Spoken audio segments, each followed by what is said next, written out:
சற்றுமுன் கிடைத்த மிக முக்கியமான தகவல்.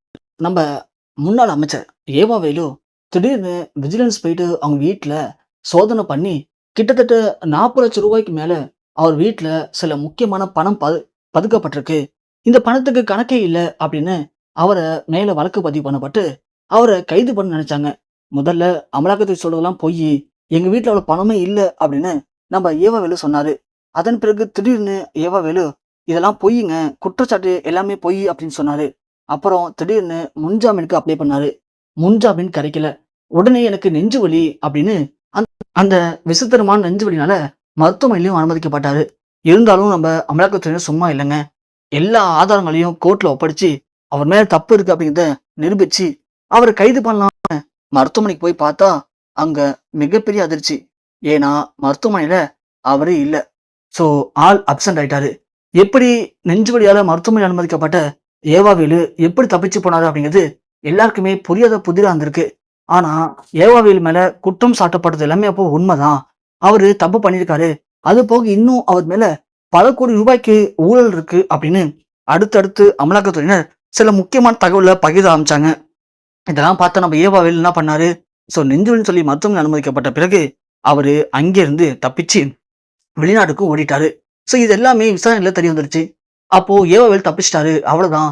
இனிமே அவர் மேல போடப்பட்ட வழக்கு எல்லாமே அப்படியே குப்பையில கிடக்க வேண்டியதான் அப்படின்னு அமலாக்கத்துறை நினைச்சாங்க. ஆனா யார் வேணாலும் என்ன வேணும் நினைக்கலாம். நம்ம சிஎம் விஜய் அவர்கள் நினைக்கிறோம் இல்லையா? ஸோ விஜய் அவர்கள் மாசா ஒரு பிளான் போட்டாரு. ஏவாவேலு வீட்டுல இருக்கிற எல்லாத்தையும் சோதிச்சு பார்த்தது மட்டும் இல்லாம, இதுக்கு முன்னாடி ஏவாவேலு எப்பெல்லாம் வெளிநாடுக்கு போயிருக்காரு, அது எந்த கண்ட்ரிக்கு போயிருக்காரு அப்படிங்கிற எல்லா தகவலையும் கேட்டு அறிஞ்சிருக்காங்க. அப்படி ஒரு நாள் முழுக்க அவங்களுக்கு கிடைச்ச ஆதாரத்தின் அடிப்படையில ஏவாவேலு கண்டிப்பா துபாயில்னா சிங்கப்பூர் போய்க்கு தான் வாய்ப்பு இருக்கு அப்படின்னு தெரிஞ்சுக்கிட்டு உடனடியாக 2 டீம் ஃபார்ம் பண்ணி துபாய்க்கு ஒரு டீமும் சிங்கப்பூருக்கு ஒரு டீமும் நம்ம விஜயர்கள் அனுப்பிச்சிருக்காங்க. அப்படி அனுப்புனவங்க அங்க இருக்கக்கூடிய லோக்கல் போலீஸ் உதவியோட அவங்க சோதனை பண்ணும்போது கரெக்டா ஏவாவேலு சிங்கப்பூர்ல சிக்கியிருக்காரு. அதுவும் நெஞ்சு வழியால மருத்துவமனை அனுமதிக்கப்பட்ட ஏவாவேலு அங்க சிக்கின உடனே அவரால் ஒண்ணுமே பண்ண முடியல. சோ அவருக்கு பயங்கர நெஞ்சு வலி.